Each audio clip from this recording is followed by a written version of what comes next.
सुखदेव जी ने कहा, हे राजन, वैसे तो कलयुग दोषों का भंडार है, किंतु इसमें एक गुण अति विशेष यह है कि इस कलयुग में केवल भगवान श्री कृष्णचंद्र जी के नाम का संकीर्तन करने मात्र से ही सारे पाप दूर हो जाते हैं तथा परमात्मा की प्राप्ति हो जाती है।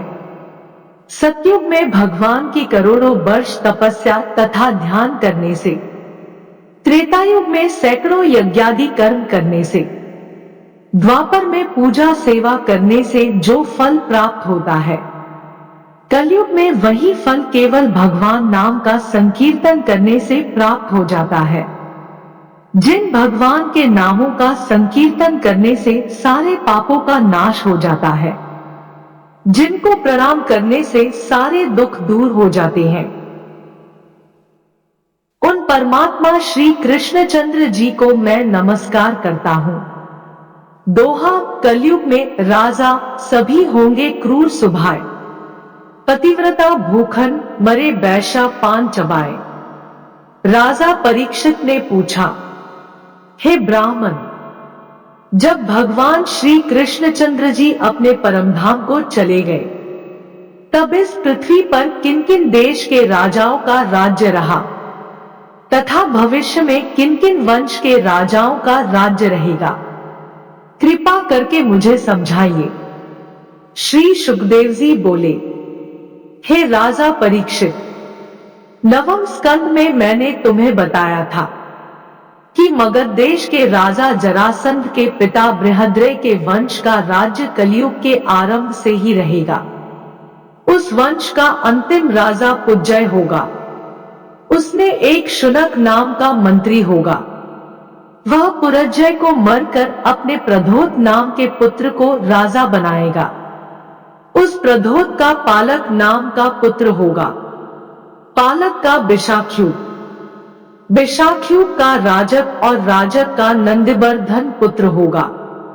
पालक से नंदिवर्धन तक प्रधोतवशीय 5 राजा प्रधोतन कहलाएंगे और इनका राज्य 138 वर्ष तक रहेगा।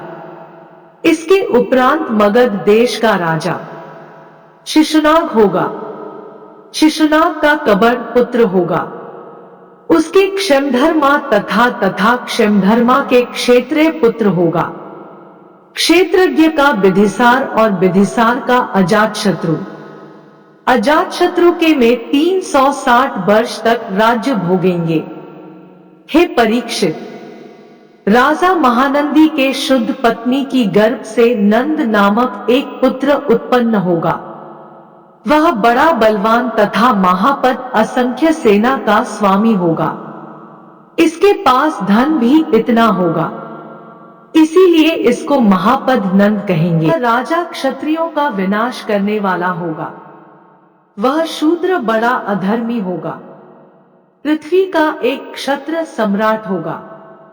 हे परीक्षित, तुम्हारे जन्म से लेकर महापद्नंद के राज्याभिषेक तक 1115 मनुष्यों के राज्य में वर्षों का समय लगेगा। इस महापद्नंद के सुमाल्य आदि 8 पुत्र होंगे। यह सभी राजा 100 वर्ष तक पृथ्वी पर राज्य करेंगे। उसे अधर्मी राजा महापद्नंद के व्यवहार से प्रजा अति दुखी हो उठेगी तथा कौटिल्य वात्स्यायन तथा चाणक्य नामक एक ब्राह्मण उत्पन्न होगा, जो सम्राट महापद्नंद तथा उसके 8 पुत्रों का नाश करके मौर्य वंश के राजाओं का राज्य स्थापित करेगा। इस मौर्य वंश में सबसे पहला राजा चंद्रगुप्त मौर्य उसे चाणक्य की सहायता से राज्य प्राप्त करेगा। चंद्रगुप्त का पुत्र बारिसाल होगा। उसके अशोकवर्धन तथा उसके सुयश, सुयश के सरगत तथा सरगत का पुत्र शालिशुक, शालिशुक के सोमशर्मा, सोमशर्मा का शद्धन्या तथा शद्धन्या का बृहद्रथ पुत्र उत्पन्न होगा। हे परीक्षित, इस मौर्य वंश में 10 राजा 135 वर्ष तक कलयुग में राज्य करेंगे। बृहद्रथ का सेनापति पुष्पमित्र शुंग उसे मारकर स्वयं राजा बन जाएगा। पुष्पमित्र शुक का पुत्र अग्निमित्र होगा। अग्निमित्र का पुत्र सुजैट होगा। सुजैट का पुत्र वसुमित्र होगा। वसुमित्र का भद्रक तथा भद्रक का पुलिंद नाम का पुत्र होगा।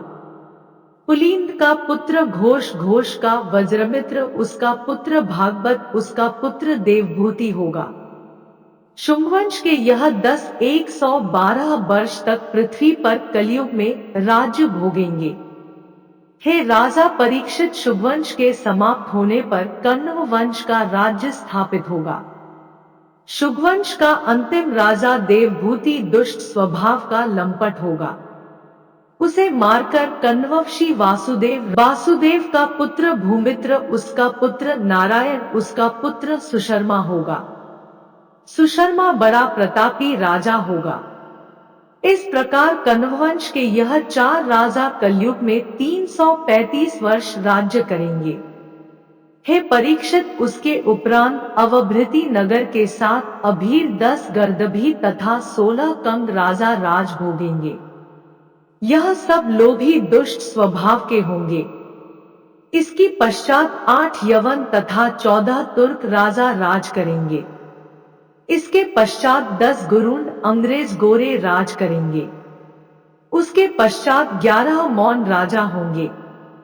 मौनों से पहले यह सब राजा 1099 वर्ष तक राज्य करेंगे और 11 मौन राजा 300 वर्ष तक राज्य करेंगे। उनका राज्य समाप्त होने पर किलकिला नगरी में भूतनंद नामक राजा उत्पन्न होगा।